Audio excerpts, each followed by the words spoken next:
En 1238, Jaume I conquesta València, recompensant així a cavallers com Artal de Luna amb l'alqueria de Manises. Més tard, López Ferrens III de Luna ven Manises a Pere Boïl, quart senyor de Manises en 1304. Tot indica que fou ell qui va introduir la tècnica de reflex metàl·lic en el Regne de València, ja que va ser ambaixador del territori musulmà del Regne de Granada en 1309.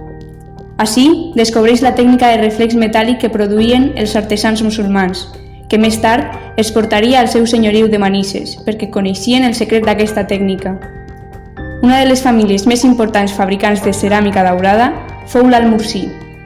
El primer document que fa referència a la producció ceràmica daurada a Manises data de 1325, coneguda com a Opus Terrae Pictae Cousimilis Operimalecque. Aquesta ceràmica és un tipus de decoració esmaltada on s'aplica una tercera cocció sobre un esmalt ja cuit.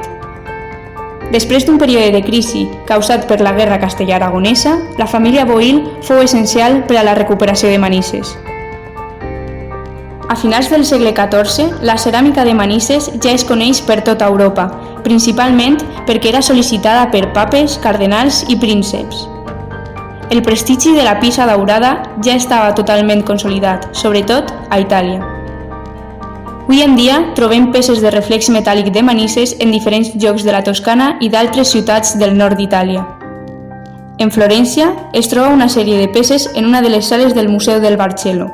En la Basílica de Santa Maria la Novella hi ha dues peces daurades representades en 3 frescos: el naixement de Sant Joan Baptista, el banquet d'Herodes i l'últim sopar d'Ognissanti, tots ells de l'autor Domenico Ghirlandaio.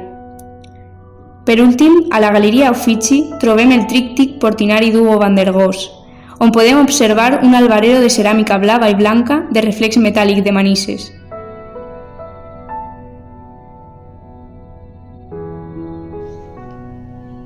A San Gimignano, en la col·legiata de Santa Maria Assunta, trobem el fresc de l'Anunciació de Sebastiano Minardi, que conté 2 peces de ceràmica de reflex metàl·lic.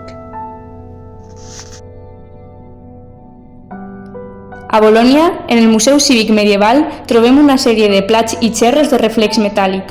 I per últim, al Museu Internacional de Ceràmica de Faenza, trobem més de 60 peces de ceràmica de Manises.